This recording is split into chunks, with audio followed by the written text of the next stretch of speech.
Ibu-ibu, kita masuk lagi ke ruang virtual Aptik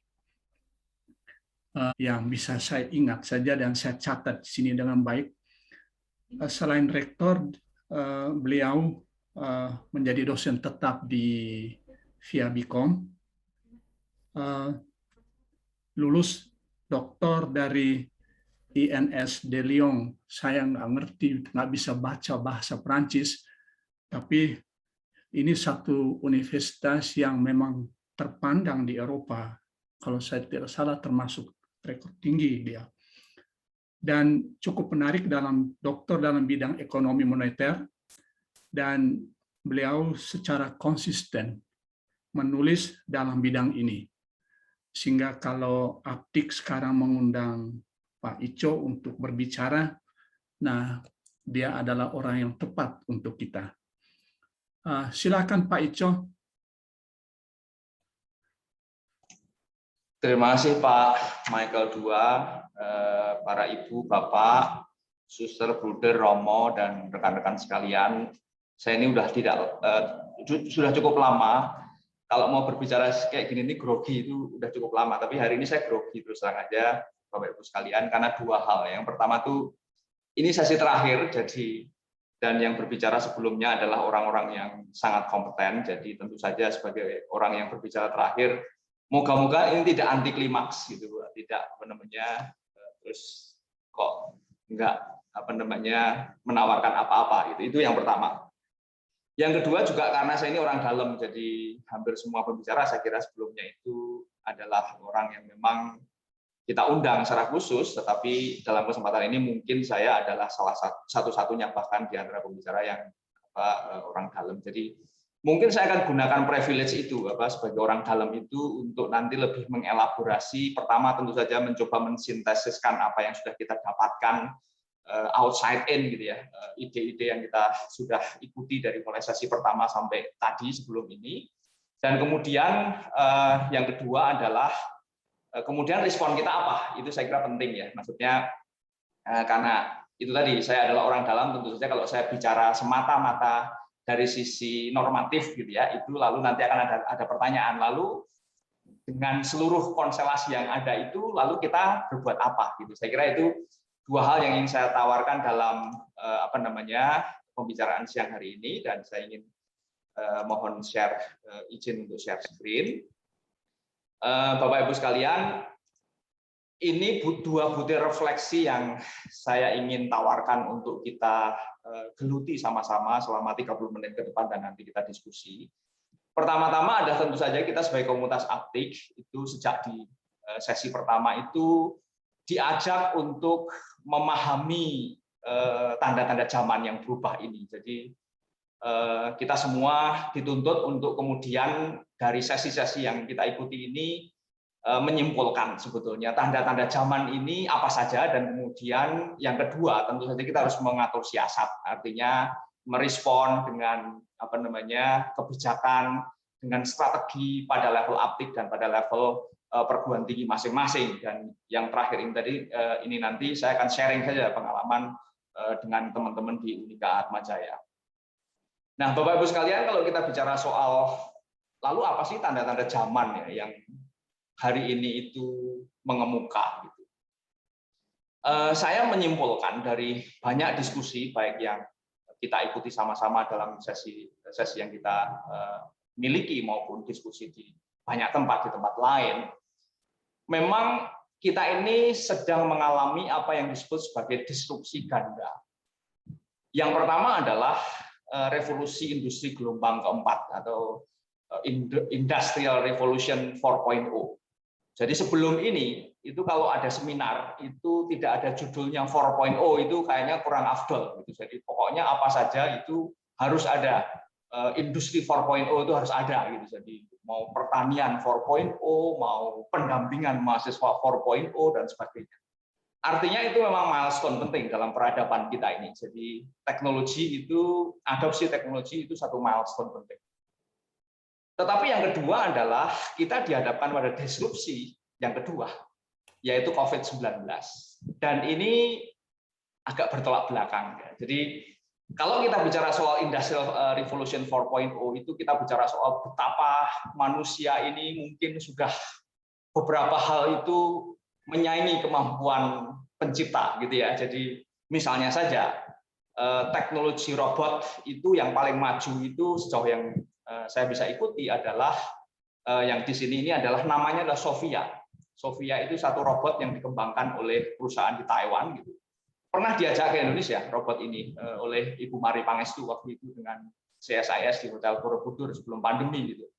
Dan memang luar biasa robot ini karena saya berkesempatan untuk melihat langsung gitu. Bisa berbicara dan punya perasaan. Kalau yang mengajak bicara itu misalnya melecehkan gitu atau membuat tidak senang, maka akan ada perubahan raut wajah yang menunjukkan dia tidak suka gitu.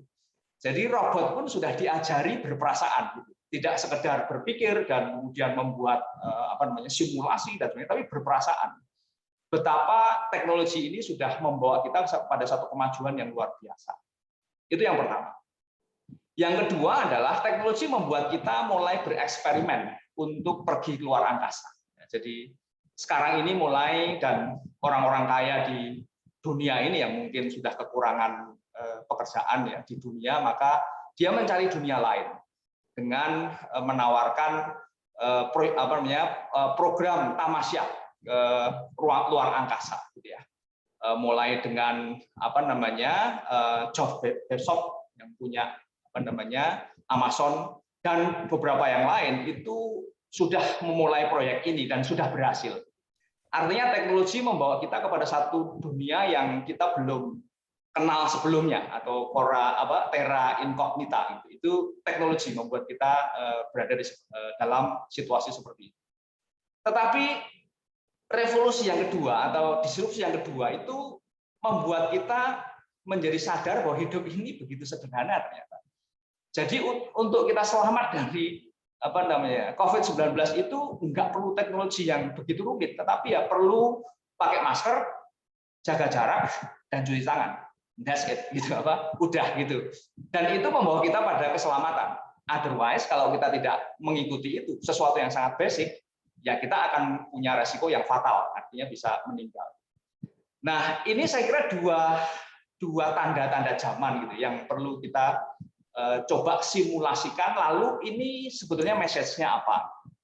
Nah, saya menawarkan dan saya kira kita sudah mulai pembicaraan ini bahwa nampaknya kita harus menuju kepada satu muara bahwa semuanya ini perlu sebuah keseimbangan.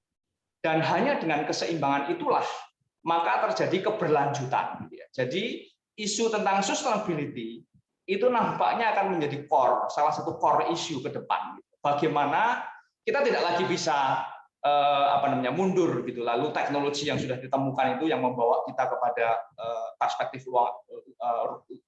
ruang angkasa dan kita bisa menciptakan robot yang menyerupai manusia tidak bisa dihentikan, terus akan berkembang. Tetapi pertanyaannya adalah bagaimana itu semua itu memastikan kita berada dalam sebuah keseimbangan yang berkelanjutan. Saya kira itu satu perspektif yang ingin saya tawarkan dan kita coba hayati sama-sama, kemudian turun menjadi sesuatu yang lebih programatik dan lebih strategik di level aplik maupun di level perguruan tinggi kita masing-masing. Landasannya apa? Saya kira landasannya juga sudah sangat jelas gitu ya, bahwa kita punya konstitusi tentang perguruan tinggi Katolik ini yang namanya Ex Corde Ecclesiae. Salah satunya di sana disebutkan adalah bahwa semua yang menggunakan identitas sekolah atau perguruan tinggi Katolik itu harus melaksanakan prinsip preferential option for the poor. Itu saya kira sesuatu yang tidak bisa kita negasikan sama sekali. Berikutnya ada dua konstitusi yang sudah kita bahas cukup intensif dalam forum-forum kita ini, ada Laudato Si, ada Fratelli Tutti. Saya nggak akan ulang karena itu sudah menjadi bahan kita sama-sama. Nah, saya ingin menggarisbawahi saja bahwa Laudato Si itu mengajarkan kita, ini saya ambil dari bahannya Romo Kris ya, bahwa konsumsi yang berlebihan itu akan menghabiskan sumber daya. Dan itu tidak menjaga keseimbangan dan tidak berperspektif keberlanjutan. Produksi yang tanpa batas, merusak alam dan tidak berkelanjutan tentu saja. Dan struktur atau sistem sosial dengan kesenjangan, di mana kemiskinan, ketidakadilan, dan menyingkirkan yang tidak penting itu akan menjadi satu yang terjadi terus dan kita diminta untuk bersikap terhadap fakta semacam itu. Lalu Laudato Si persis menawarkan sebuah cara berpikir baru ya, tentang bagaimana bumi ini adalah sebuah common home, adalah rumah bersama yang kita menginklusi orang-orang yang tadinya dalam satu sistem itu tereksklusi. Saya kira ini sesuatu yang wajib untuk kita terjemahkan dalam langkah kita ke depan. Nah, bagaimana sekarang dunia atau situasi itu terjadi dan itu adalah sebuah tantangan yang sangat real yang kita harus respon. Yang pertama adalah bahwa COVID-19 itu nggak sendirian ternyata. Jadi di belakang punggungnya COVID-19 itu ada resesi ekonomi dan itu dampaknya itu tidak kurang menakutkan dan bahkan mungkin ya gelombang itu tuh lebih besar. Kalau mau ditambah lagi sebetulnya di punggungnya resesi itu ada satu gelombang yang lebih besar lagi, yaitu adalah climate change. Jadi COVID-19 ini hanya satu situasi, tentu saja COVID-19 itu sendiri adalah sebuah fenomena yang luar biasa karena kematian sekarang sudah berapa ya? 2,8 juta orang meninggal di seluruh dunia karena COVID-19 ini. Tapi di belakangnya itu ada resiko yang jauh lebih besar lagi, yaitu resesi, dan di belakangnya lagi adalah resiko yang jauh lebih besar lagi adalah climate change. Dan masalah-masalah seperti pengangguran, kemiskinan, kesenjangan, dan perubahan iklim itu akan menjadi satu warna yang cukup dominan dalam perjalanan kita menghadapi post-COVID society. Nah, saya ingin menunjukkan beberapa data saja bahwa ini data yang secara reguler setiap 3 bulan sekali diupdate oleh lembaga yang kita bisa percaya lah, kredibilitas dan kompetensinya, yaitu IMF. Itu mengeluarkan report 3 bulanan World Economic Outlook, di mana ketika waktu itu 2020 itu terjadi COVID-19, lalu report-reportnya menunjukkan betapa COVID-19 ini adalah sebuah fenomena yang sangat luar biasa. Great lockdown, kemudian krisis like no others, dan sebagainya adalah terminologi yang menunjukkan betapa COVID-19 adalah fenomena yang sangat luar biasa dampaknya pada ekonomi. Tetapi kemudian di tahun 2021, itu tadi report-report tahun 2020, itu tone-nya adalah menunjukkan betapa fenomena tentang COVID-19, resesi ekonomi, itu punya dampak ikutan yang juga signifikan. Yang pertama di publikasi bulan April 2021 itu judulnya udah menunjukkan kegawatan situasinya gitu ya, Managing Divergent Recoveries. Jadi recovery ekonomi akibat krisis karena pandemi COVID-19 itu divergent. Ada yang ke atas, ada yang ke bawah gitu. Itu artinya divergence. Ada yang tambah miskin, ada yang tambah kaya. Kira-kira begitu kalau kita mau bicara dalam bahasa yang lugas. Di bulan Juni itu diulangi lagi gitu peringatan yang sama itu. Jadi bahwa global recovery ini itu makin lebar aja, fault line-nya itu persoalannya itu makin melebar lagi, yaitu soal kesenjangan itu. Jadi intinya adalah bahwa COVID-19 menimbulkan problem ekonomi dan kemudian diikuti oleh satu fenomena di mana kesenjangan itu terjadi, baik pada level global maupun pada level domestik. Jadi lintas negara atau di dalam negara itu sendiri. Jadi inilah gambarnya. Jadi yang pertama adalah recovery itu sudah divergensi itu sudah terjadi secara mengkhawatirkan ya, bahkan bahaya gitu. Sehingga perlu kita waspadai implikasi-implikasi yang muncul dari sana. Nah, ini sekedar ilustrasi saja Bapak Ibu sekalian, teman-teman semua, bahwa dalam perhitungan IMF itu ini di bulan Juni yang terakhir ya, akan ada keluar lagi di bulan Oktober, tanggal 12 nanti akan dirilis yang baru, dan kira-kira tone-nya adalah bahwa ekonomi ini akan stagnan tetapi inflasi naik. Jadi itulah yang dalam bahasa ekonomi disebut sebagai stagflation. Itu sesuatu yang memang sangat ditakuti situasi itu, karena kira-kira pesannya adalah kesejahteraan kita tidak meningkat, tetapi apa yang harus kita keluarkan untuk menghidupi dalam standar yang sama itu lebih tinggi, sehingga stagflation itu satu situasi yang memang cukup serius. Tetapi dari sini kita bisa lihat bahwa negara-negara yang dulu negara maju ya, dalam hal ini Amerika misalnya kita ambil saja, itu justru pemulihan ekonominya itu terjadi dengan sangat cepat. Jadi ketika bulan April itu diperkirakan oleh IMF itu pertumbuhan Amerika itu 6,4. Di bulan Juli malah naik. jadi 7%. Jadi negara-negara maju itu prospeknya jauh lebih baik. Nah, bagaimana dengan negara berkembang seperti Indonesia? Itu justru melambat, ya. Dalam arti prospeknya lebih buruk. Di bulan April itu proyeksi pertumbuhan ekonomi tadinya adalah 8,6, tapi di bulan Juli itu turun menjadi 7,5. Jadi artinya adalah bahasa divergensi itu nampak sekali bahwa proyeksi pertumbuhan ekonomi negara maju itu lebih baik daripada negara sedang berkembang.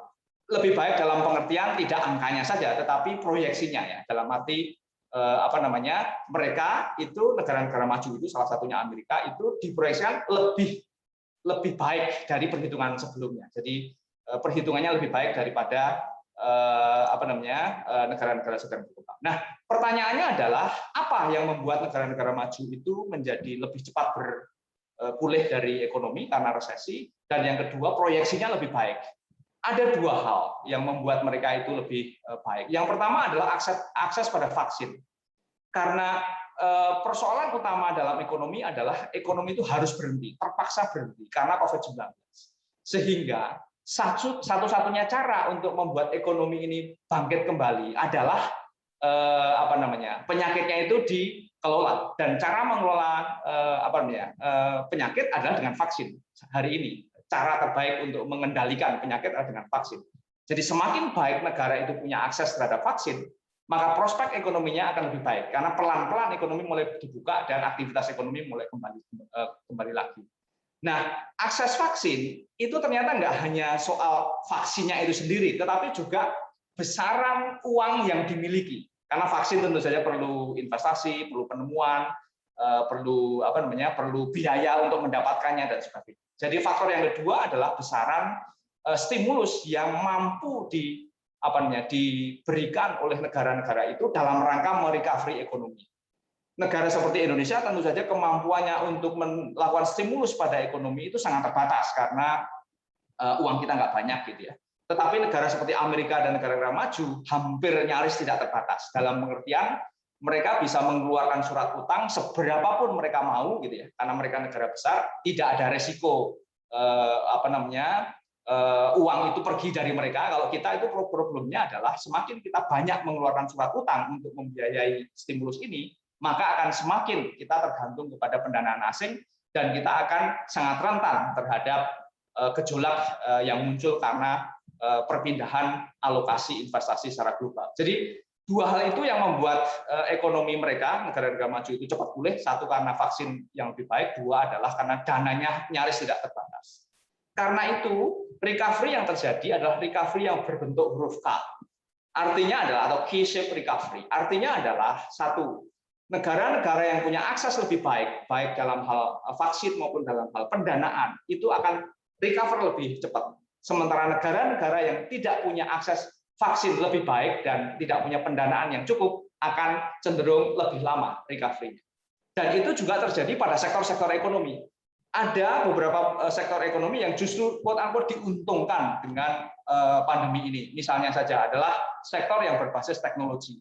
Sektor yang berbasis teknologi adalah satu-satunya bahkan ya di masa tertentu yang bisa bergerak selama sektor yang lain, pariwisata, kemudian perjalanan itu semua mandek, tetapi sektor yang berbasis teknologi tetap justru mendapatkan kesempatan untuk terus berkembang karena justru tidak memerlukan pertemuan fisik. Jadi itulah yang membuat akar dari persoalan ini adalah bahwa memang situasi akibat pandemi ini membuat situasi makin tidak adil, baik dari sisi negara maupun bagi sektor-sektor. Tentu saja itu memiliki implikasi bahwa orang-orang yang terlibat dalam baik negara maupun sektor-sektor itu ada yang diuntungkan, lebih diuntungkan, dan ada yang tidak diuntungkan. Karena itulah sumber dari ketimpangan ini ada.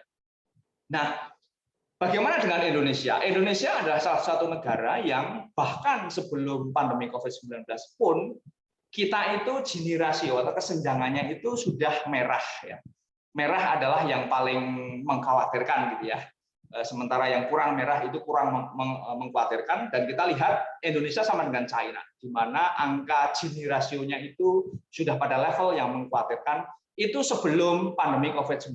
Jadi betapa pandemi COVID-19 ini memperparah situasi yang memang sudah parah sebelum pandemi COVID-19. Sebagai ilustrasi saja, Bapak Ibu sekalian, kalau kita bicara soal data tentang interregional, data spasial gitu ya. Ekonomi Indonesia itu sebetulnya didrive oleh Jawa dan Sumatera saja. Karena Jawa dan Sumatera itu secara geografi itu hanya 20%-nya Indonesia. Tetapi secara ekonomi itu kontribusinya ini udah lebih baik karena sebelumnya itu di atas 80 ya. Jadi beberapa tahun yang lalu itu Jawa dan Sumatera itu meskipun wilayahnya cuma 20%, tetapi menguasai 80% ekonomi Indonesia. Nah ini lebih baik. Saya nggak tahu apakah ini ada kaitannya dengan program yang dijalankan oleh pemerintah, misalnya membuka jalur-jalur baru, termasuk rencana memindah ibu kota di Kalimantan, itu nanti akan punya dampak yang lebih baik terhadap distribusi ini. Tetapi faktanya adalah bahwa sekarang ini Indonesia masih dikuasai dalam arti tertentu oleh Jawa dan Sumatera saja. Yang berikutnya adalah bahwa pandemi COVID-19 itu membuat pendapatan per kapita kita itu turun pada level tahun 2018. Jadi akan lebih kelihatan dalam US dollars gitu ya. Di tahun 2008 itu pendapatan per kapita kita. Jadi pendapatan nasional dibagi jumlah penduduk itu adalah sekitar 3.900-an US dollars per tahun gitu ya. Dan sudah naik di 4.000 tahun 2019, tapi karena pandemi itu turun lagi. Jadi pandemi COVID-19 apapun alasannya membuat kita itu mengalami penurunan kembali daya beli kita. Tingkat pengangguran dan tingkat kemiskinan juga signifikan sekali dampaknya karena COVID ini skenario yang dibuat oleh Kementerian Keuangan ketika pandemi COVID-19 ini berat, maka akan ada peningkatan jumlah pengangguran itu dari yang tidak sebelumnya ketika belum terjadi COVID itu 5,18%, naik menjadi 7,3%, dan kalau itu sangat berat menjadi 9,02%. Yang terjadi adalah kita lebih condong ke skenario sangat berat. Jadi memang kita harus akui pandemi COVID-19 ini punya dampak yang sangat berat bagi ekonomi kita, sehingga pengangguran itu meningkat menjadi sekitar 9%, dan kemiskinan itu menjadi 10,98%. Bahkan studi dari lembaga yang independen, misalnya Semeru, itu mengatakan lebih tinggi dari itu, mungkin sekitar 13% tingkat kemiskinan di Indonesia. Nah, bagaimana sikap pemerintah? Saya kira ini adalah data tentang yang tadi, akses kepada keuangan itu jauh lebih baik negara-negara maju, sementara negara-negara seperti Indonesia ini akses pada keuangannya itu sangat terbatas, sehingga stimulus yang bisa diberikan itu sedikit. Tetapi berita baiknya adalah bahwa nampaknya kita cukup punya sikap yang baik dalam pengertian di antara stimulus yang diberikan itu, sebagian besar adalah diberikan kepada masyarakat langsung. Karena di banyak tempat ya di negara yang lain itu tidak semuanya langsung kepada masyarakat, atau karena saking besarnya stimulus yang mereka miliki, mereka bisa memberikan kedua-duanya, yaitu masyarakat secara langsung tapi juga dunia usaha. Jadi kita tidak punya kemewahan untuk mensupport dua-duanya, masyarakat langsung dan dunia usaha. Dan kita lebih banyak, yang lebih gelap ini adalah alokasi yang lebih banyak kepada masyarakat langsung dalam bentuk stimulus di bidang kesehatan dan perlindungan sosial. Nah, ini datanya, jadi saya akan lewati saja. Rupiahnya adalah memang cukup tinggi dan sebagian besar alokasinya adalah untuk kesehatan dan perlindungan sosial. Nah, poinnya adalah Bapak Ibu sekalian, ini ada satu milestone penting di mana dalam sejarah kita mengenai perspektif perlindungan sosial itu memang ada beberapa peristiwa-peristiwa penting yang membuat kita itu makin solid dalam hal perlindungan sosial. Yang pertama adalah ketika krisis 98 itu pertama kali dikenalkan yang namanya jaring pengaman sosial. Kalau Bapak Ibu sekalian mungkin ingat pada waktu itu mulai dikenalkan yang namanya jaring pengaman sosial, itu JPS, itu mulai ketika ada krisis 98. Lalu tahun 2004 itu ada undang-undang yang resmi yang mengatur tentang sistem jaminan sosial nasional atau SJSN. Dan tahun 2005 dan 2012 itu ada milestone yang lain lagi, yaitu subsidi BBM itu dikurangi dan ditambahkan kepada alokasi untuk dana perlindungan sosial. Dan tahun 2014 itu implementasi secara penuh Undang-Undang SJSN dengan adanya jaminan kesehatan nasional. Ini saya kira satu milestone yang baik ke depannya. Harapannya dengan COVID-19 ini, arah yang sudah baik itu terus diakselerasi. Artinya pemerintah punya komitmen yang lebih baik dan lebih besar dari sisi alokasi belanja untuk melindungi masyarakat yang kurang beruntung. Nah, ini penting karena Indonesia waktunya tidak banyak dalam hal bonus demografi. Kita berada di poin di mana dependency ratio itu pelan-pelan mulai naik. Dan kalau kita bicara soal 2045 dan 2050, itu sudah angka yang cukup besar. Dalam arti jumlah orang yang tergantung pada usia produktif itu sudah cukup besar. Sehingga waktunya memang tidak banyak untuk melakukan satu perubahan penting dalam hal politik kebijakan perlindungan sosial agar lebih maksimal dampaknya kepada kelompok yang kurang beruntung dalam hal ini. Saya nggak akan bahas lebih jauh, tetapi intinya begini, salah satu poin yang harus segera dilakukan adalah melakukan atau menata ulang soal politik jaminan sosial ini. Karena hari ini yang namanya perlindungan sosial di Indonesia itu melibatkan 11 kementerian dan terdiri dari 25 program yang berbeda-beda. Tentu saja datanya tersebar di mana-mana, dan itu menimbulkan banyak masalah seperti korupsi dan sebagainya. Jadi ini satu milestone penting. COVID-19 bisa menjadi satu momentum bagi pemerintah untuk mengkonsolidasikan politik belanja pemerintah dalam perlindungan sosial ini dengan cara menata sedemikian rupa sehingga pihak yang terlibat, programnya dan database-nya itu makin tersinkronisasi sehingga dampak negatifnya itu bisa diminimalkan sebagai mana maksimalnya. Poin yang ingin saya sampaikan secara umum adalah bahwa ketimpangan itu bukanlah sesuatu kejadian yang accidental. Artinya ini ada dua buku yang menurut saya kalau mau mendalami secara baik tentang inequality itu tulisan dari Thomas Piketty ini layak untuk menjadi rujukan. Jadi ini buku yang ditulis tahun 2016 yang lalu dan ini yang tahun 2019 atau 2020 bahkan gitu ya.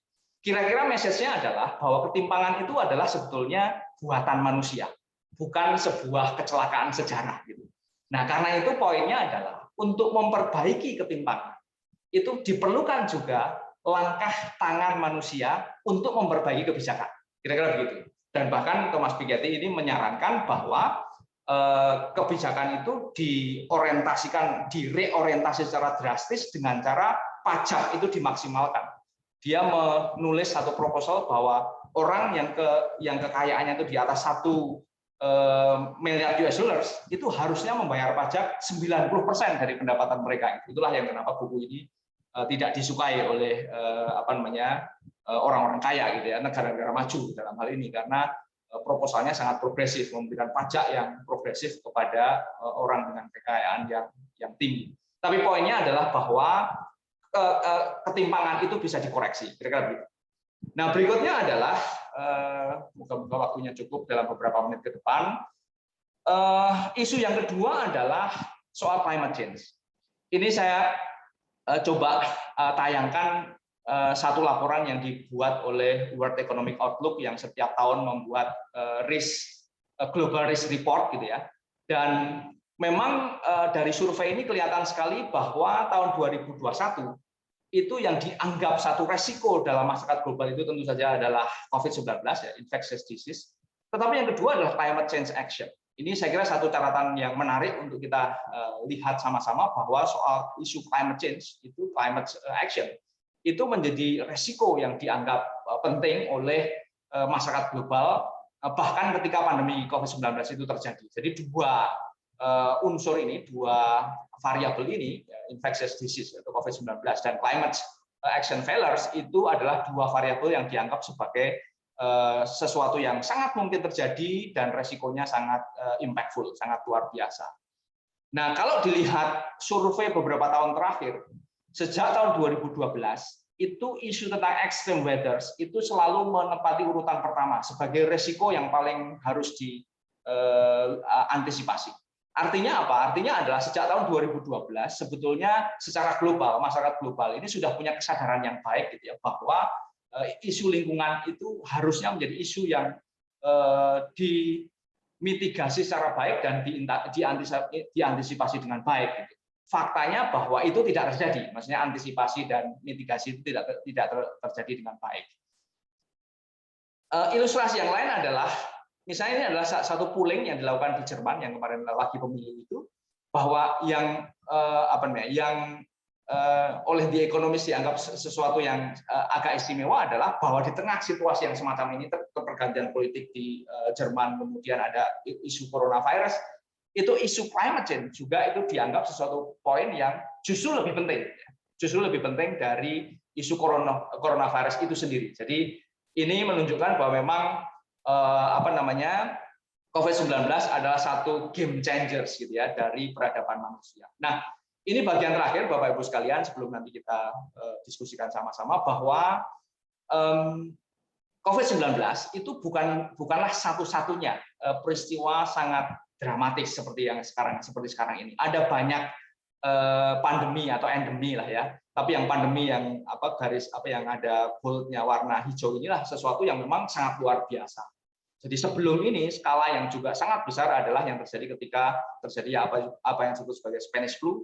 Lalu yang sebelumnya itu terjadi adalah seperti yang terjadi pada abad ke-14 ya. Itu yang disebut sebagai Black Death yang banyak terjadi menyerang di Eropa dan Amerika Latin pada waktu itu. Kita juga terkena Asia pada waktu itu. Tapi kira-kira adalah message-nya begini, bahwa dalam setiap peristiwa yang besar itu, pandemi seluas seperti sekarang ini, COVID-19, sebelumnya Spanish flu, sebelumnya lagi Black Death, itu selalu ada perubahan yang revolusioner dalam masyarakat. Jadi Black Death abad 14 itu melahirkan satu peradaban yang sama sekali berbeda, yaitu peradaban yang namanya Renaissance, itu kelahiran kembali, di mana masyarakat itu itulah yang disebut sebagai lahirnya masyarakat modern dan humanisme muncul dari sana.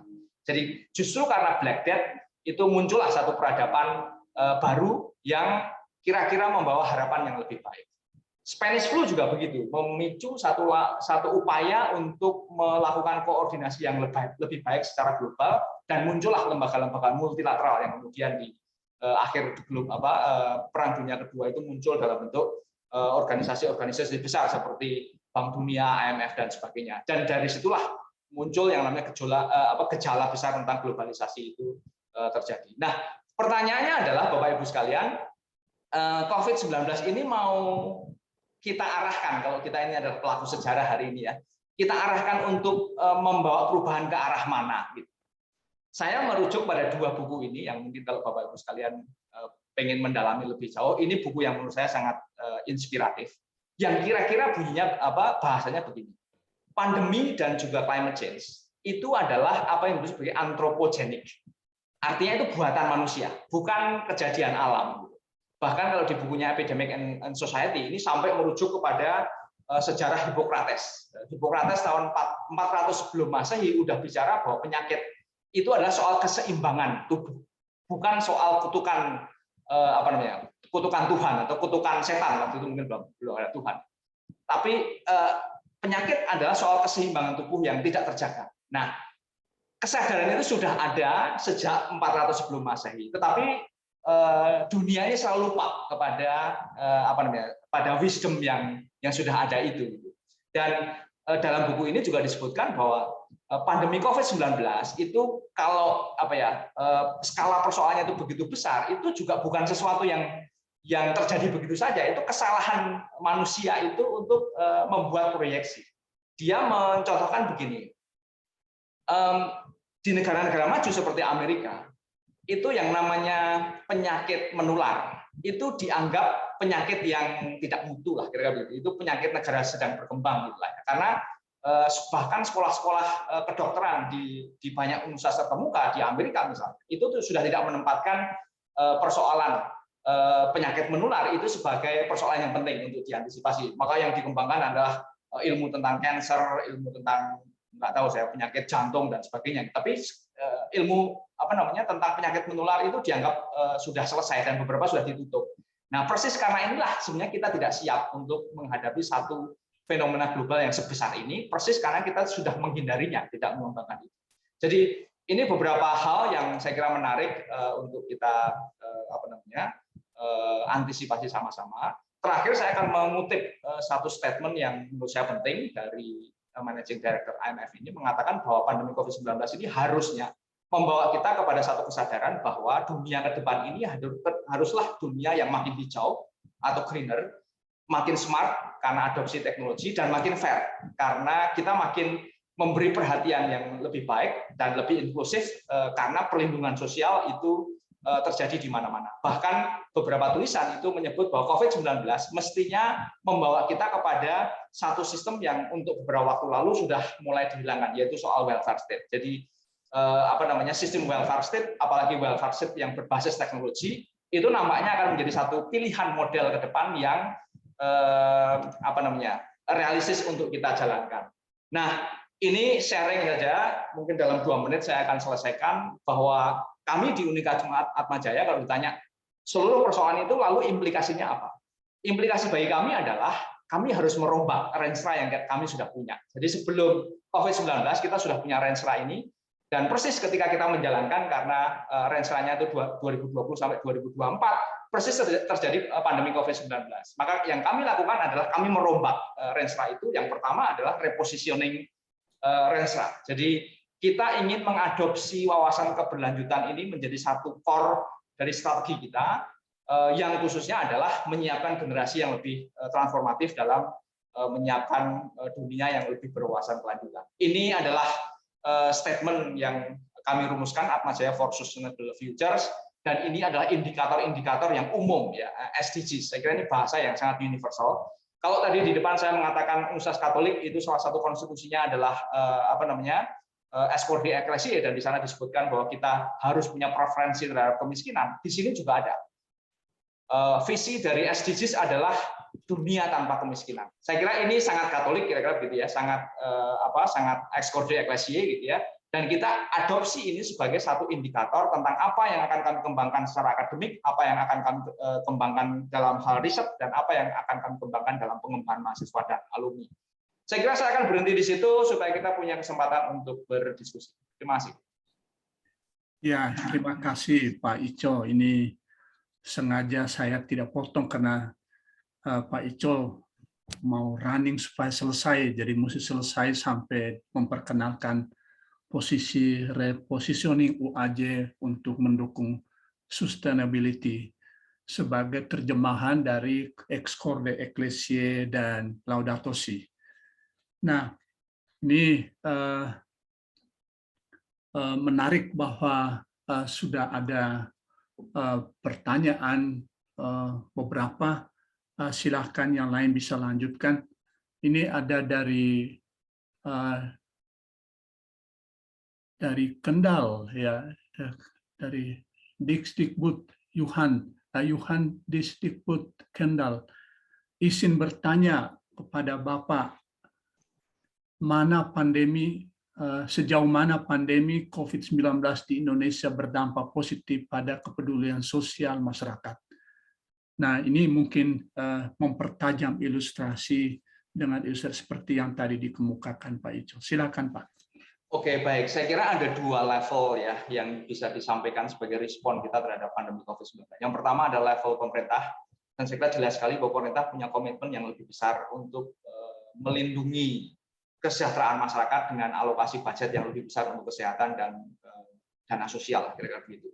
Bahkan pemerintah sampai membuka defisit yang harusnya tidak boleh lebih dari 3% itu dibuka untuk lebih banyak memberikan porsi yang lebih baik untuk isu kesehatan dan isu perlindungan sosial ini.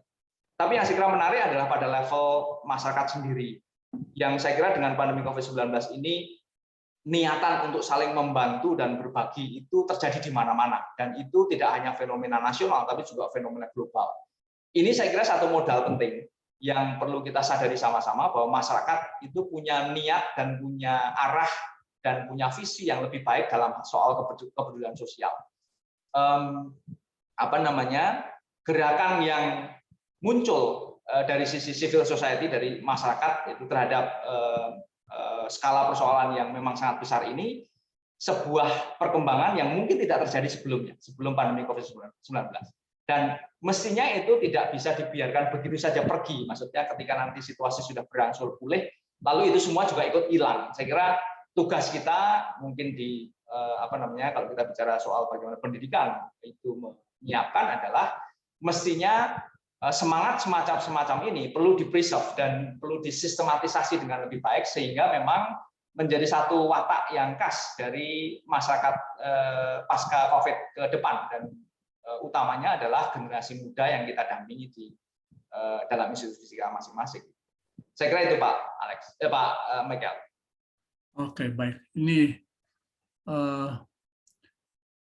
pertanyaan dari Pak Johan Kunadi. Pandemi COVID-19 telah membawa perubahan dalam berbagai aspek kehidupan manusia, termasuk perubahan dalam proses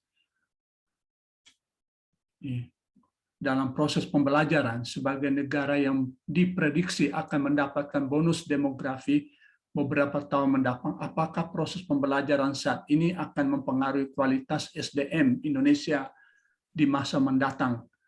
Apa kompetensi utama yang sebaiknya mendapat fokus utama lembaga pendidikan Indonesia untuk menghadapi situasi mendatang yang tentunya akan semakin kompetitif? Ya, saya kira ini pertanyaan yang sangat penting dan mendasar untuk kita semua. Tentu saja kita berhak menjawab dengan perspektif kita masing-masing, dan izinkan saya menjawab dengan perspektif saya gitu ya. Sebetulnya jawaban saya itu sudah saya sampaikan dalam presentasi yang terakhir tadi ya, bahwa ada 3 isu utama. Menurut kami, karena saya berdiskusi dengan beberapa teman, tidak hanya saya gitu ya, sehingga saya menggunakan kalimat jamak itu, kami itu melihat bahwa pandemi COVID-19 itu memang membuat kita makin mau tidak mau tergantung pada teknologi. Karena kebiasaan baru yang tercipta karena pandemi COVID-19, di mana teknologi menjadi core, itu nggak akan hilang. Sehingga kalau di awal tadi kita bicara soal bagaimana teknologi itu menjadi sesuatu yang mendisrupsi hidup kita, itu akan terus terjadi. Jadi disrupsi teknologi akan terus berjalan. Dan kita makin tergantung pada teknologi. Pertanyaannya adalah, apakah kita hanya akan menggantungkan dan membiarkan hidup kita itu sangat tergantung pada teknologi saja? Nah, maka yang kedua adalah kita perlu memastikan bahwa teknologi yang kita adopsi itu bisa membangun satu watak yang satu lebih membawa dunia itu pada perspektif yang lebih berkelanjutan. Dan itu kalau kita banyak diskusi soal isu climate change dan sebagainya, maka perspektif tentang sustainability dan kemudian green society itu perlu dibangun dengan tentu saja basis teknologi menjadi salah satu backbone-nya. Tapi yang ketiga adalah bahwa pandemi COVID-19 itu menunjukkan betapa persoalan sosial itu terjadi secara masif. Ketimpangan terjadi semakin menganga. Karena itu perspektif tentang inclusiveness itu menjadi penting. Jadi 3 hal, 1 adalah adopsi teknologi, 2 adalah perspektif lingkungan, dan 3 adalah inclusiveness. Itu mau nggak mau menjadi satu nilai pokok yang harus dikembangkan dalam bentuk macam-macam, baik knowledge maupun skill set dan mungkin attitude gitu ya dari peserta didik agar punya karakter yang khas dalam menghadapi situasi yang berubah ini. Dan itu yang penting juga bagi kita semua adalah bahwa itu semua ada dalam konstitusi yang kita harus rujuk. Sebagai komunitas perguruan tinggi Katolik, kita punya konstitusi, Exordia Ecclesiae, ada Laudato Si, ada Fratelli Tutti, adalah 3 paling tidak ya, ada yang lain tentu saja. Tapi 3 itu adalah konstitusi penting yang layak untuk kita jadikan referensi dalam mengembangkan skill set, pengetahuan, dan attitude ya, watak dari peserta didik yang kita dampingi. Terima kasih. Oke, ini ada pertanyaan mengenai kepada Aptik sebenarnya mengenai bagaimana mengelola sistem pendidikan supaya terjadi keseimbangan antara bidang ekonomi dan bidang sosial agar tidak terlalu dikuasai oleh kapitalisme yang sedang berkembang dewasa ini. Nah, itu pertanyaan dari Saudara Edu Hena, dan dari Saudara Indri Wijaya, ini ada konsep yang mengatakan bahwa pandemi COVID-19 itu merupakan konspirasi saja. Bagaimana bisa menjelaskannya itu? Mungkin saya akan menjawab yang terakhir dulu, karena ini saya kira banyak diskusi di banyak tempat ya. Nggak pernah bisa dijawab ini konspirasi atau bukan. Tetapi yang jelas isu pandemi COVID-19 ini terjadi dalam situasi di mana secara global itu sudah terpecah-pecah. Jadi tadi Mas Burhanuddin juga udah bilang gitu, bahwa di Amerika munculnya Presiden Donald Trump itu ada satu fenomena di mana mereka itu berubah haluan. Dan apa yang terjadi di Amerika itu nampaknya juga representasi yang terjadi secara global. Artinya pandemi COVID-19 terjadi dalam situasi di mana negara-negara di seluruh dunia ini, yang penting-penting, itu punya haluan yang lain. Nah, karena itu punya resiko yang sangat besar. Isu COVID-19 ini makin memperuncing itu. Dan itu sudah terjadi. Hubungan antara Cina dengan Amerika misalnya, itu makin meruncing karena Amerika dengan sekutunya, dengan quote-unquote WHO-nya gitu ya, itu ingin mencari tahu sebetulnya ini akar masalahnya itu di mana, sehingga muncul teori konspirasi, oh ini hasil lab di Wuhan sana yang kemudian bocor dan sebagainya gitu. Itu teori yang sangat konspiratif gitu ya. Sehingga benar apa tidak kita tidak pernah bisa membuktikan. Yang jelas itu makin memperburuk situasi geopolitik dunia. Bahkan sekarang ada koalisi antara Amerika, Jepang, India dan Australia gitu ya untuk membangun satu aliansi baru menghadapi geopolitik yang berubah. Saya kira ini menunjukkan dengan cukup jelas gitu ya bahwa pandemi COVID-19 itu makin memperburuk perpecahan secara global ini. Ini yang pertama. Yang kedua, kalau kita lihat sejarah, ya ini buatan manusia atau bukan, itu terjadi paling enggak beberapa kali, bahkan yang besar-besar ya, yang tadi saya cerita di abad 14 tentang Black Death, itu apakah itu man-made, buatan manusia? Mungkin saja iya, dalam pengertian begini. Di salah satu buku yang tadi saya tunjukkan ya, itu diceritakan begini, bahwa Ebola, ini cerita tentang Ebola ini. Ebola yang menyerang Afrika Tengah ya, di negara Sierra Leone atau mana. Itu terjadi karena masyarakat itu masuk terlalu dalam komunitas Ebola itu. Jadi komunitas Ebola itu ada dalam ekosistem dunia ini, mereka hidup dengan baik gitu di tempatnya. Gitu. Tetapi karena manusia ini merangsek ke dalam gitu ya, dengan perambahan hutan dan sebagainya, itu mereka ya keseimbangannya terganggu dan loncat ke orang gitu, dan kemudian menyebar ke beberapa tempat kalau Ebola. Ini juga begitu, pandemi COVID-19 juga begitu. Jadi mungkin saja memang ada aspek keseimbangan yang terganggu, sehingga virus itu yang harusnya itu tadinya berada dalam ekosistem mereka sendiri gitu, karena keseimbangannya terganggu ya jadi loncat ke orang dan sekarang menyebar ke seluruh dunia. Bahwa ini ada unsur manipulasi atau tidak, saya tidak tertarik untuk menjawabnya sebetulnya, tapi faktanya adalah kita berada dalam situasi di mana keseimbangan itu sudah terganggu. Saya kira itu lebih produktif untuk kita jadikan satu kesimpulan, dan karena itu kita ke depan mesti membangun lebih baik keseimbangan antara alam dengan manusia ini, sehingga memang terjadi keberlanjutan di masa depan. Untuk pertanyaan Pak Andri ya, soal bagaimana Aptik, bukan Pak Hena dari Aptik, mungkin nanti akan dijawab di dalam hari studi Aptik bagaimana respon kita secara komunal Aptik. Tetapi tadi sengaja saya sampaikan share sedikit tentang apa yang kami diskusikan di tingkat perguruan tinggi, supaya juga kita ada diskusi nanti ketika kita harus merumuskan pada level Aptik ini kita harus bersikap apa terhadap situasi yang berubah. Ya, baik. Ini pertanyaan yang nanti didiskusikan di level Aptik. Nah, ini ada satu pertanyaan dari Pak Johan. Terima kasih Pak Pras atas paparan yang menarik. Pertanyaan saya, setelah mengalami COVID dan menghadapi climate change, apakah sudah ada dan perlu pengembangan model tata ekonomi baru yang sesuai, dan seperti apa bila sudah ada gagasan itu? Nah, ini pertanyaan yang berkaitan dengan bagaimana pengembangan ekonomi ke depan setelah ini sebenarnya. Baik, saya kira pertanyaan Pak Eka ini.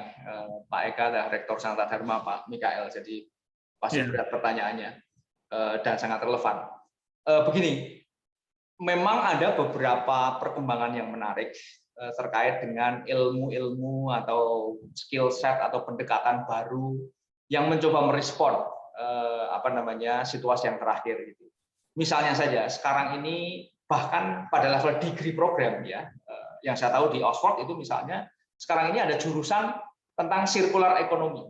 Jadi prinsipnya adalah ekonomi itu harus tidak boleh hanya antara produsen dan konsumen saja. Apa yang sudah diproduksi lalu dikonsumsi akhir itu tidak boleh, harus muter. Jadi apa yang tidak habis dalam sistem konsumsi itu harus didaur ulang dan menjadi sistem produksi baru, itulah sehingga ada yang namanya circular economy. Dan ini satu perspektif yang menarik untuk dikembangkan, dan di banyak negara ini mungkin satu respon yang perlu dikonsolidasikan di antara kita di Aptik ini, mungkin kita perlu membuka beberapa kemungkinan untuk mengadopsi beberapa perspektif dan juga skill baru soal misalnya circular economy misalnya. Kalau di sektor keuangan itu perspektif ini sudah ada, tetapi justru berkembang ya karena COVID-19 ini. Apa yang disebut sebagai apa namanya, ESG, Environment, Governance, and Social. Jadi dalam konteks risk management, ya, kalau dulu yang risk management itu hanya soal bagaimana resiko keuangan, tetapi akhir-akhir ini muncul satu perspektif bahwa yang namanya risk management itu juga harus mengukur environment impact, social impact, dan governance. Governance itu soal apa, institusinya, apa, korupsi dan sebagainya. Gitu. Jadi ini beberapa perspektif yang mulai muncul, dan mestinya kita juga berada dalam garis depan untuk mengembangkan dan mengarus utamakan pendekatan-pendekatan itu, sehingga memang jadi ke depan itu makin penting untuk diajarkan di degree program kita dalam kursus-kursus yang apa namanya kita bisa jalankan baik secara kurikuler maupun non kurikuler. Terima kasih. Ya, oke. Apakah ada yang masih mau mengajukan pertanyaan? Bisa hands up aja.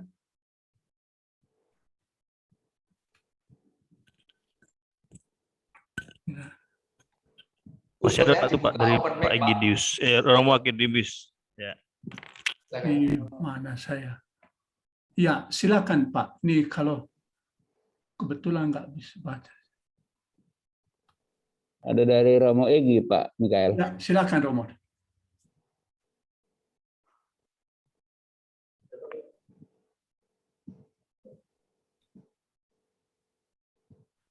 Ada di chat, Pak Mikael. Aja. Ada. Ada di chat ini. Ya, Romo Egi.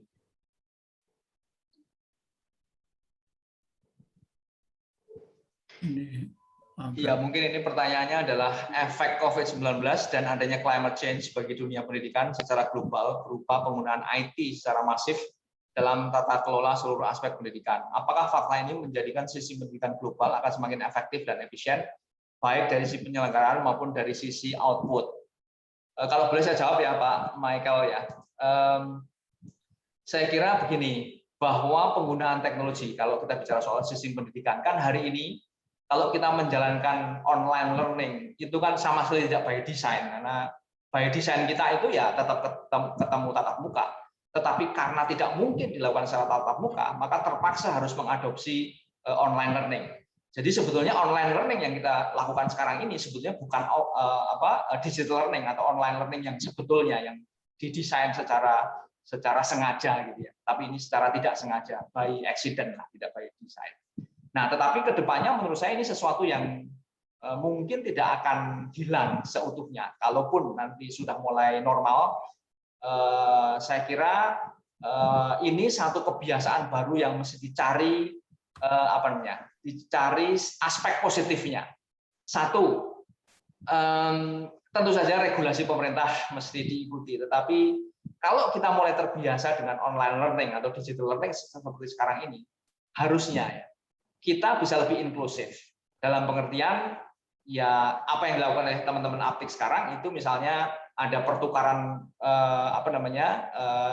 pelajar dalam konteks kampus merdeka itu justru mungkin karena satu teknologi dan kedua karena kampus merdeka. Jadi ini satu peluang yang harusnya bisa memberi peluang lebih baik, apalagi kalau Aptik itu punya visi untuk membangun dari daerah terluar gitu ya. Itu bisa menjadi alternatif untuk menjangkau daerah terluar sejauh itu bisa difasilitasi dengan teknologi tanpa memerlukan perpindahan manusia yang intensif dalam arti perlu datang langsung gitu. Tapi dengan bantuan teknologi mungkin bisa dibantu peningkatan kualitas pendidikan itu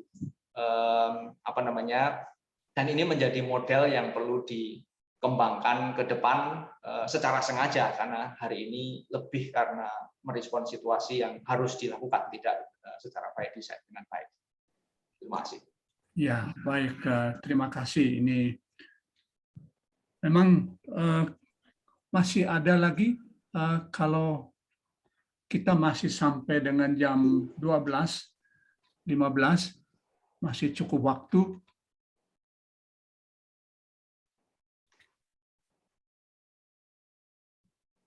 Kalau boleh usul Pak Michael, Ya. mungkin diberi kesempatan, karena ada yang hadir di sini, para rektor juga seperti tadi Pak Eka yang menyampaikan pertanyaan. Mungkin bukan pertanyaan, tapi mungkin sharing ya, maksudnya apa Ya. yang dari diskusi selama ini, lalu kira-kira ini permulaan aja, mungkin diskusi sebenarnya nanti di dalam hari studi, tapi mulai pemanasan di sini gitu, kalau memang ada waktunya. Terima kasih. Ya, betul. Jadi apakah ada rektor yang ingin bicara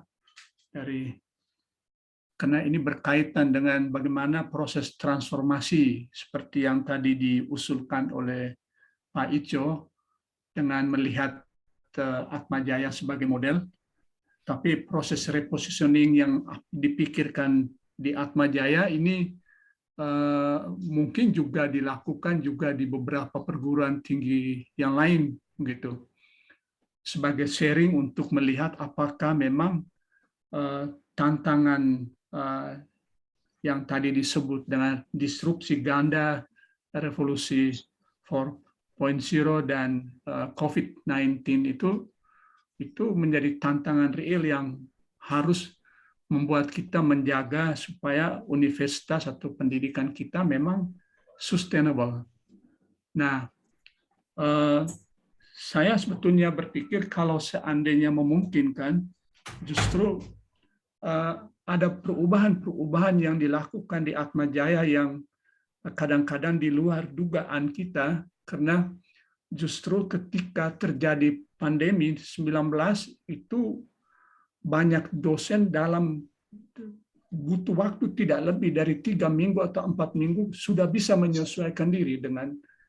Nah, ini saya nggak tahu apakah itu terjadi juga di perguruan tinggi lain.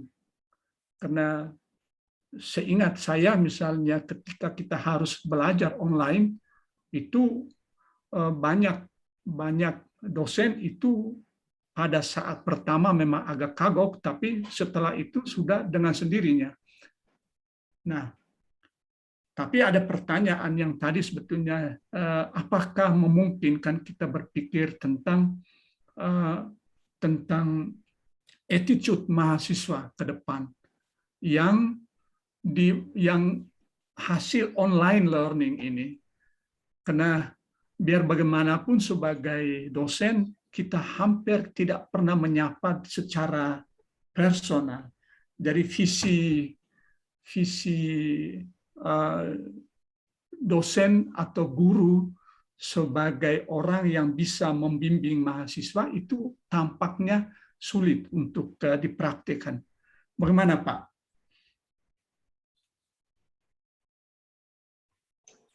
Ya, mungkin saya memulai menjawab, nanti mungkin ada pengalaman di tempat lain yang saya kira memperkaya satu sama lain, Pak Mikael. Seperti yang tadi saya katakan, di awal-awal ini adalah sebuah penderitaan harus online, dan itu terasa sekali ketika kita juga harus susah payah mengajari dengan macam-macam program capacity building untuk memastikan bahwa dosen khususnya itu bisa menyesuaikan diri dengan situasi yang terjadi, gitu. Misalnya melatih menggunakan Teams, melatih menggunakan beberapa metode online yang lain. Itu saya kira pengalaman kita lah, kami di Atmajaya itu cukup berat di awal-awal, karena harus buka helpdesk di mana mungkin ada dosen yang bahkan untuk akses internet aja harus bertanya, gitu, sehingga itu betul-betul satu pengalaman yang saya kira penting juga untuk kita hidupi, hayati satu perubahan yang drastis dan memerlukan beberapa proses adjustment dan fasilitasi dari institusi tentu saja.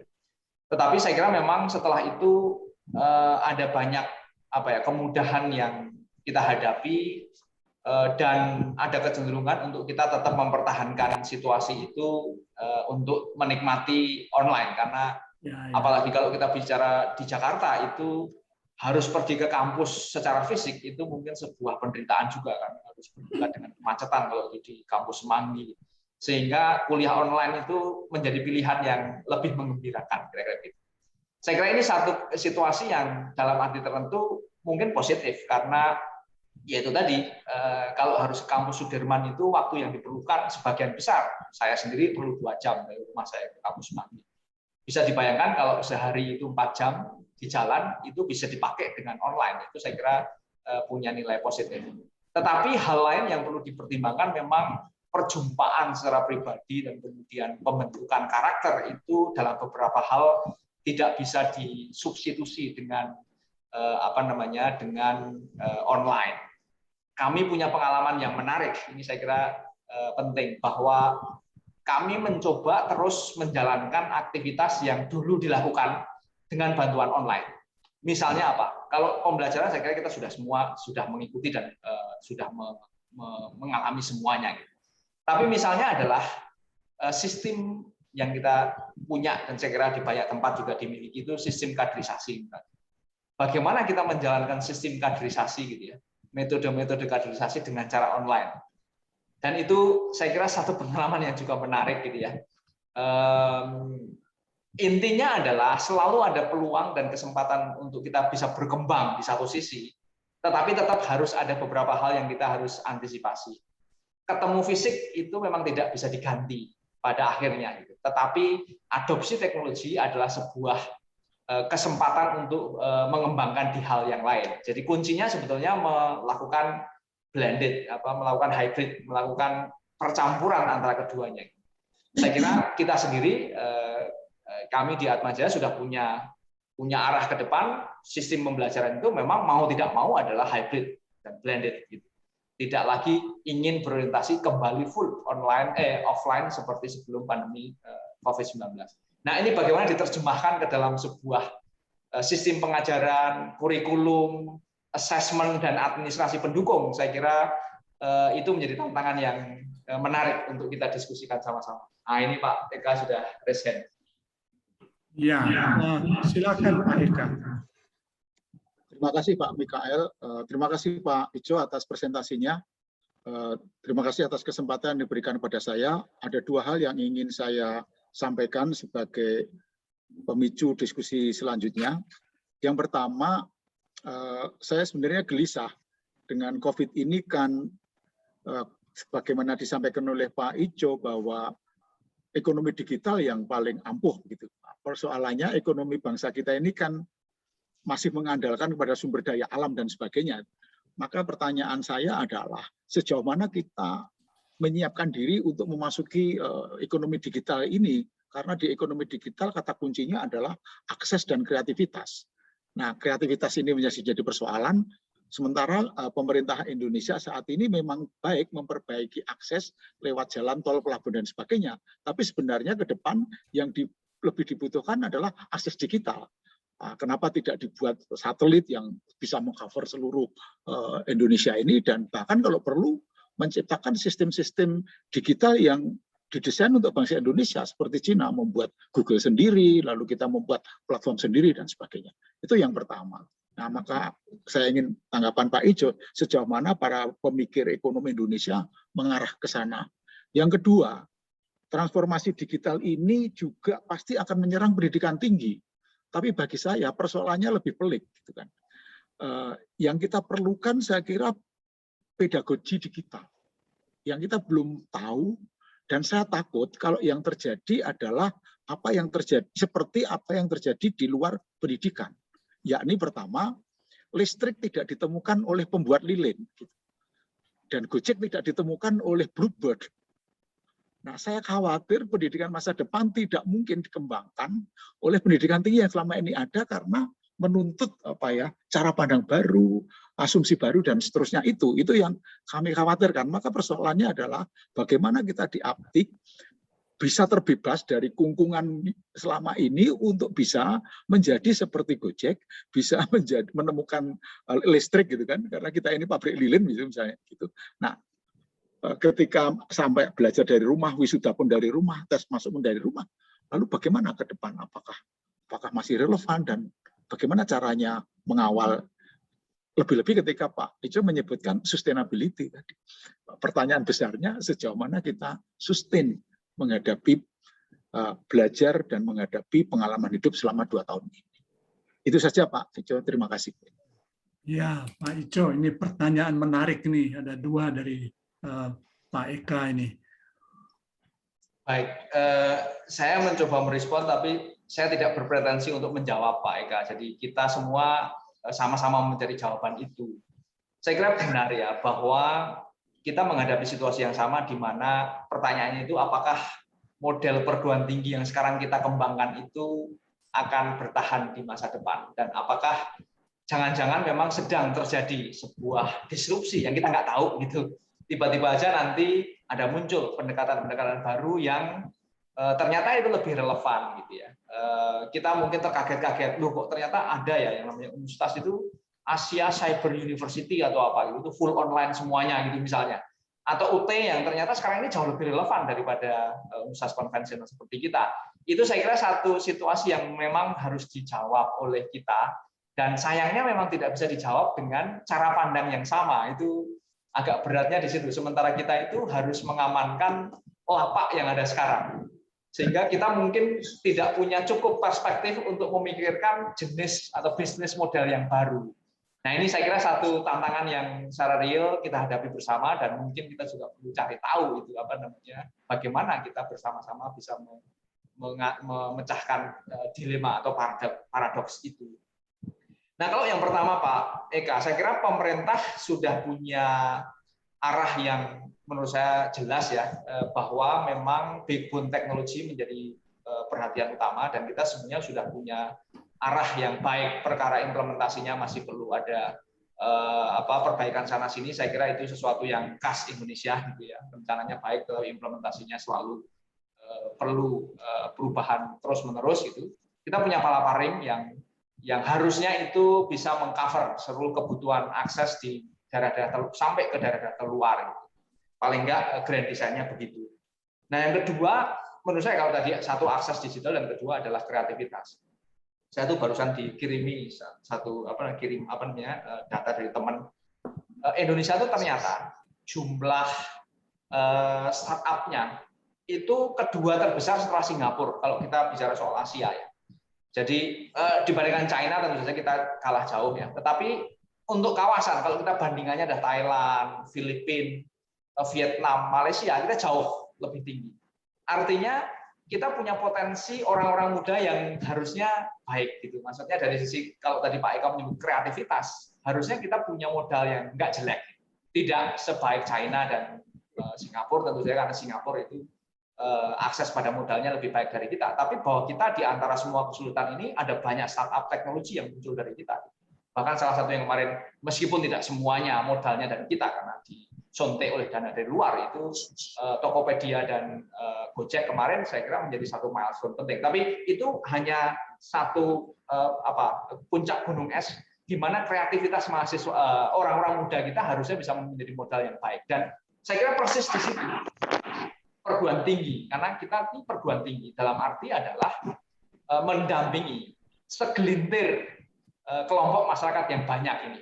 Kalau sekarang ini jumlah penduduk Indonesia 270 juta, dan orang yang punya akses ke perguruan tinggi itu hanya kira-kira 10% saja. Maka kita mendampingi yang harusnya itu ya krem de la krem, gitu, yang paling baik di antara penduduk Indonesia ini. Dan itu saya kira tantangan kita adalah yaitu tadi mentransform orang-orang muda kita ini yang menjadi dampingan kita ini untuk punya adopsi teknologi dan kreativitas yang lebih baik ke depan. Dan sekali lagi potensi ada, tetapi sekali lagi itu memang tidak semudah yang kita bayangkan mungkin ya, bahwa menciptakan manusia-manusia yang unggul di bidang teknologi dengan akses yang lebih baik itu ya tantangan kita lah. Saya kira kita di perguruan tinggi yang harusnya sudah punya beberapa kelebihan pun juga kita masih melihat begitu banyak kekurangan yang perlu kita tingkatkan terus-menerus. Begitu, Pak Eka, terima kasih. Terima kasih. Baik, ini berkaitan dengan penjelasan Pak Ico. Ini ada pertanyaan yang mungkin menunjukkan bahwa ada persoalan di balik penggunaan IT. Ini pertanyaan dari Pater Egidius Taimenas, SVD, dan dari Ibu Fulan Yap dari Atmajaya. Itu apakah ini fakta ini menjadikan sistem pendidikan global akan semakin efektif dan efisien, baik dari segi isi penyelenggaraan maupun dari segi isi output, atau dirumuskan oleh Ibu Fulan, apakah adopsi teknologi membutuhkan sekaligus menghasilkan perubahan-perubahan pola pikir yang akan berdampak pada pola pikir berinterelasi dan bekerja secara kreasi. Jadi ada hubungan dengan pertanyaan dari Pak Eka tadi. Oke, baik. Sekali lagi saya mencoba merespon, tetapi saya kira ada banyak pengalaman di tempat lain yang saya kira baik juga. Nah, kalau ada kesempatan juga di-share. Pertama begini, bahwa adopsi teknologi itu bukan pilihan. Kita sekarang menghadapi di mana kita mau tidak mau, suka tidak suka, bisa tidak bisa, harus. Jadi bukan pilihan. Nah, persoalannya adalah ada gap yang cukup besar ketika kita terpaksa mengadopsi teknologi dan kita masih terbata-bata dan masih mencoba memahami apa yang terjadi. Dan saya kira itu PR besar kita. Gap itu harus ditutup, bahwa dengan adopsi teknologi dalam pembelajaran dan dalam kehidupan kita, karena adopsi teknologi tidak hanya dalam pembelajaran saja, tapi dalam kehidupan kita yang sehari-hari pun kita juga mengalami disrupsi ini gitu. Kita tidak pernah bisa membayangkan bahwa misa itu online. Itu saya kira sebelum pandemi kita sulit membayangkan itu. Tetapi faktanya sekarang begitu. Misa kok tidak terima komuni, itu kita nggak pernah bisa mengerti gitu. Tapi faktanya begitu. Dan ini kan membutuhkan respon iman yang berbeda kalau kita ngomong soal religius. Tapi kalau dalam konteks kehidupan sehari-hari dan mungkin sistem pembelajaran adalah kita harus merumuskan ulang gitu beberapa prakondisi yang diperlukan ketika kita tidak punya pilihan untuk tidak mengadopsi teknologi. Seperti apa yang bisa mengganti interaksi fisik yang selama ini memang pasti punya banyak kelebihan ya, relasi fisik itu dibandingkan dengan relasi digital. Karena mungkin saja biasanya ya, ini paling nggak pengalaman mungkin di banyak tempat gitu. Rapat-rapat yang terlalu intensif via digital itu kadang-kadang menimbulkan konflik gitu, karena nggak ngerti sebenarnya maksudnya apa gitu. Dan itu harusnya bisa dikurangi kalau ketemu langsung, karena ternyata bisa menjelaskan lebih rileks, lebih sistematis, dan mungkin kita bisa melihat gerak-gerik tubuhnya secara utuh gitu ya, sehingga lebih mudah dipahami. Nah, ini kan membutuhkan satu penyesuaian baru, sehingga memang perlu dirumuskan skill set baru apa yang menyertai adopsi teknologi yang memang sudah tidak bisa dihindari lagi. Dan itulah yang saya kira PR kita bersama untuk secara bersama-sama ini, karena banyak aspek nih. Dari ilmu psikologi mungkin punya rekomendasi sendiri, dari ilmunya Bu Fulan misalnya pendikat gitu mungkin punya rekomendasinya sendiri tentang bagaimana sekarang pendalaman iman gitu, katekis itu juga bisa mengadopsi teknologi gitu, sehingga tentu ada kekurangan kalau itu langsung ketemu, tetapi juga mungkin ada hal-hal positif yang tidak didapatkan kalau hanya mengandalkan bertemu. Sehingga memang ini PR untuk kita semua untuk mendesain ulang, tidak hanya adopsi teknologinya, tetapi keseluruhan ekosistem pembelajaran dan kehidupan yang memang rasanya adopsi teknologi sudah tidak bisa dihindari lagi ke depan. Terima kasih. Oke, masih ada pertanyaan? Pak Mikael, ya, menanggapi Pak Ico tadi terakhir, akan ada diskusi Pak tentang katekis no box Pak di bulan November. Terima kasih. Oke, baik ya, terima kasih. Ya, kalau tidak ada pertanyaan, saya sebetulnya punya pertanyaan yang saya nggak tahu apakah ini pantas didiskusikan, Pak Ijo. Dalam diskusi-diskusi internasional itu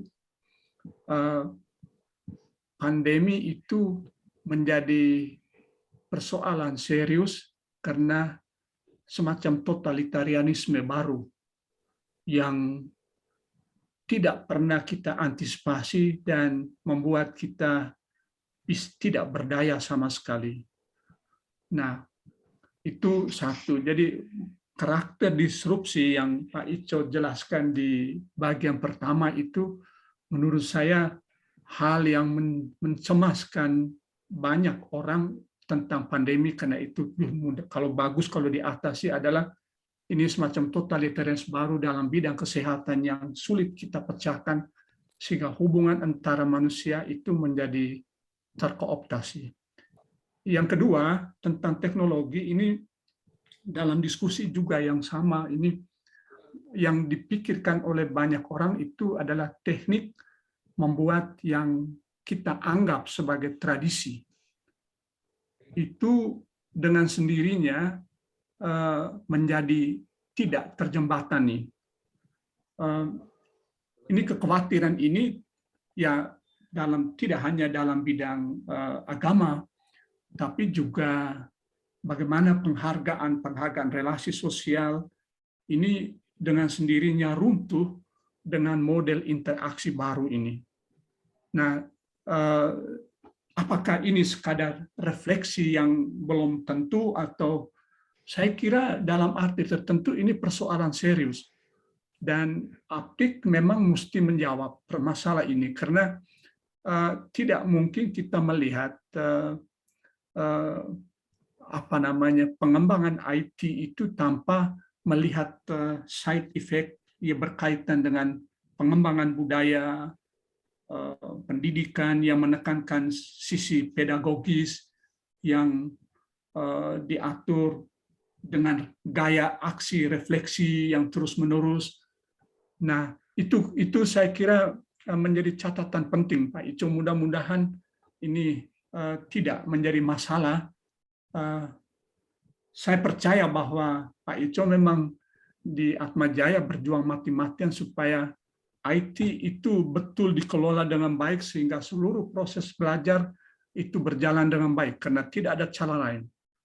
Dan karena itu sebagai dosen dengan usia di atas 60 seperti saya, dan mungkin juga dengan Prof. Agus yang ada di via Bikong, itu merasa bersyukur karena itu tidak perlu datang berpayah-payah ke Atmajaya.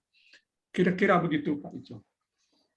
Oke, Pak Mikael, yang pertama tuh harusnya tadi disampaikan ke Mas Burhanuddin ya, dan saya kira tadi juga sudah disinggung juga bahwa teknologi ini menimbulkan efek totalitarianisme. Gitu. Ya. Saya kira belum pernah terjadi dalam sejarah di mana kita dengan sukarela itu menyerahkan data pribadi kita itu dengan senang hati, gitu ya. Kalau kita sekarang ini ke mall atau ke tempat-tempat umum itu harus scan layanan peduli lindungi, yang itu artinya kita memberitahukan gitu bahwa kita itu sedang berada di tempat tersebut dengan seluruh konsekuensinya, bahwa teknologi itu bisa mensupervisi kita. Bersyukur bahwa kita itu masih berada dalam situasi negara yang demokratis dalam arti tertentu.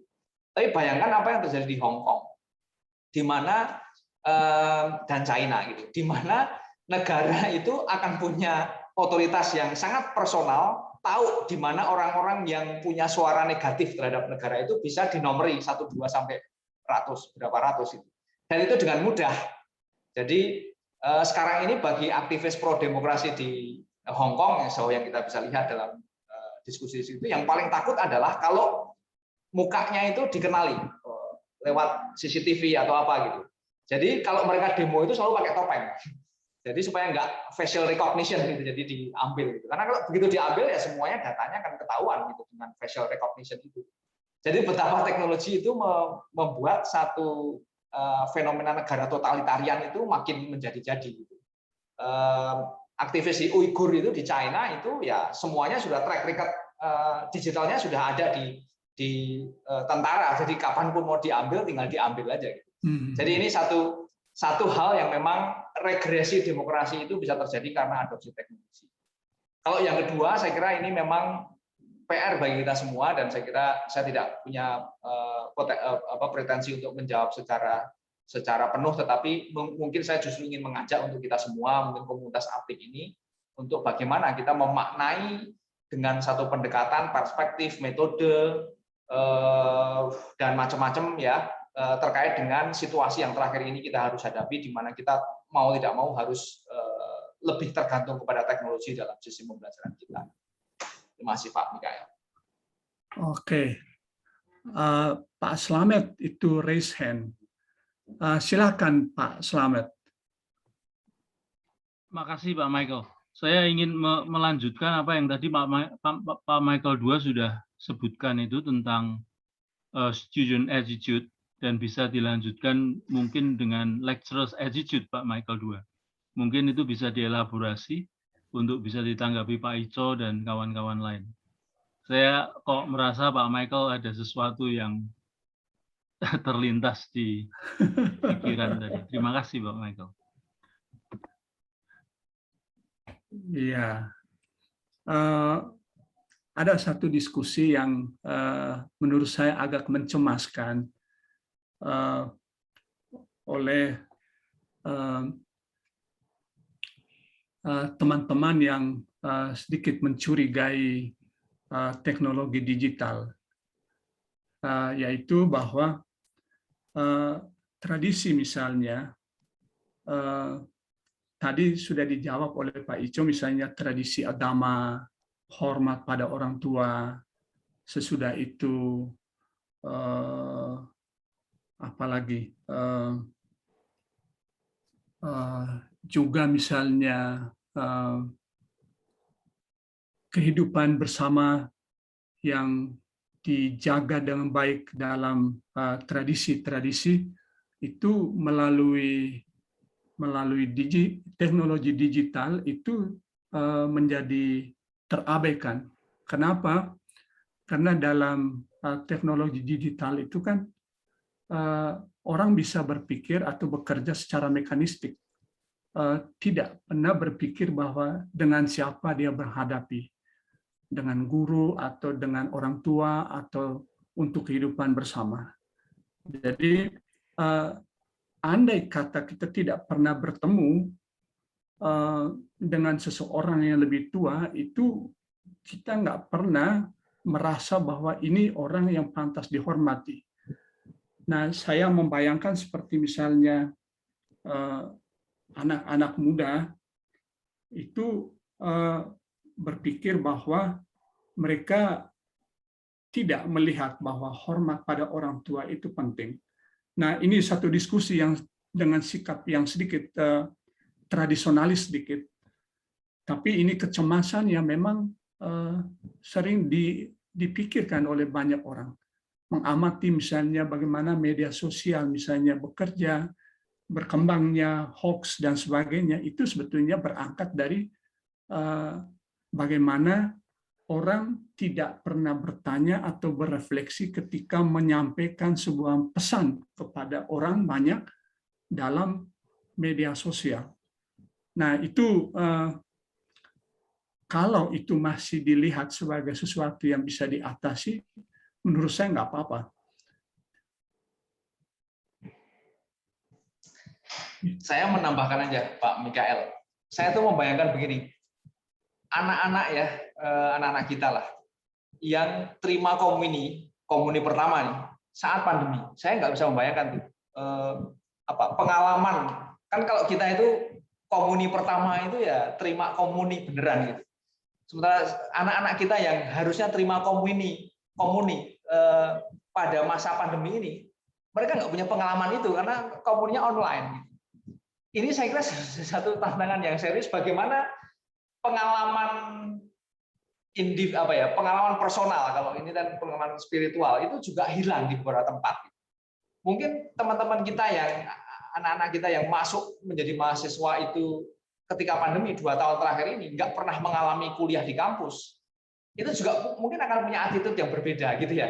Ketika mereka beranjak dewasa nanti kemudian mulai bisa berangsur-angsur, mulai bisa berinteraksi, memang ada satu pola interaksi yang mungkin akan berubah. Yang ini saya kira kita harus antisipasi betul dalam pengertian mungkin ada beberapa hal yang harus gap-nya itu harus ditutup gitu ya.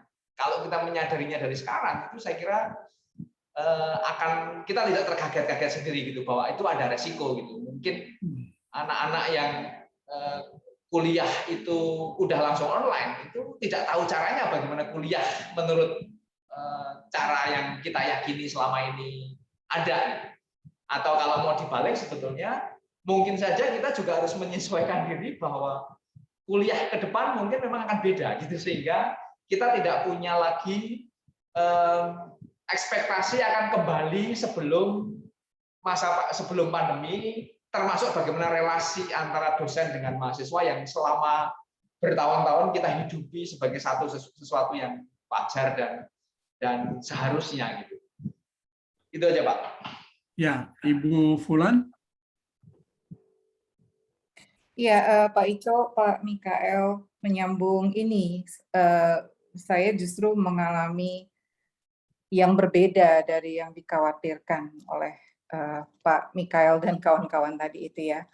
Kalau melihat pengalaman komuni pertama misalnya yang Pak Ico sebut, ini kebetulan memang tadi yang seminar yang prodi saya akan selenggarakan pada bulan November itu memang akan bicara katekis no box, dan persis dosen kami akan memaparkan hasil penelitian terkait dengan penyelenggaraan komuni pertama secara online.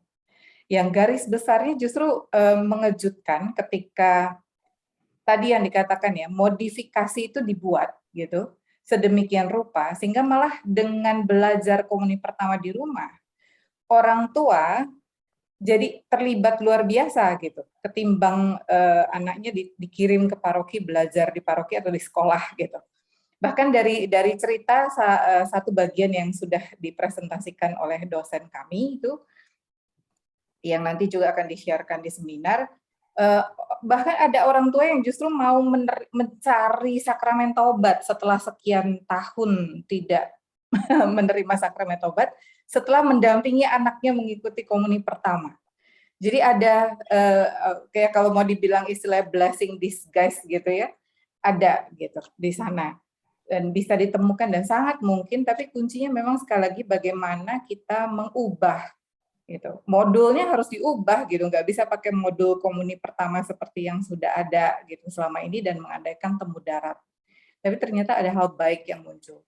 Kemudian terkait dengan perkuliahan, saya menggarisbawahi sikap hormat yang disorot oleh Pak Mikael II. Saya pribadi mengalami di kelas dengan angkatan baru 2021 ini gitu ya. Pertemuan online dari awal, dan ini saya tidak mengajar prodi saya mengajar prodi bahasa Inggris dan prodi bimbingan konseling karena kami pada tahun ini memulai mata kuliah fakultas, jadi etika profesi gitu, bicara tentang profesi guru. Dan yang mengejutkan saya justru adalah mahasiswa yang mau ke toilet, padahal mereka di rumah ya, yang mau ke toilet itu pamit di chat, Bu pamit mau ke toilet.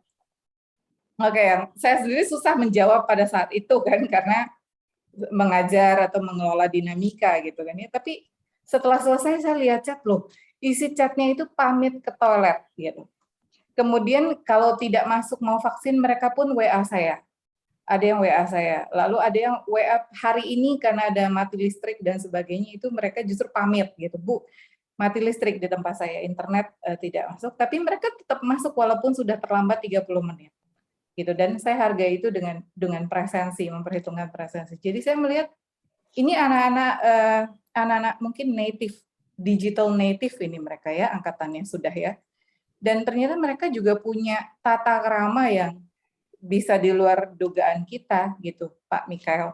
Mungkin kecemasan kita ya perlu dikurangi gitu, bahwa mereka punya potensi. Mereka beradaptasi dengan zamannya, dengan dunianya juga gitu. Dan masih bisa sangat mengejutkan bagi saya, itu bisa sangat surprising gitu. dan mereka mengikuti dinamika kuliah juga, masuk keluar masuk room gitu ya, itu mereka sangat tertib.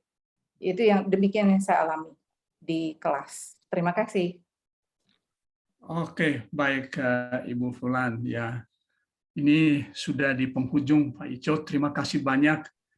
Ini diskusi yang agak sedikit berat memang karena tema disrupsi dan menyangkut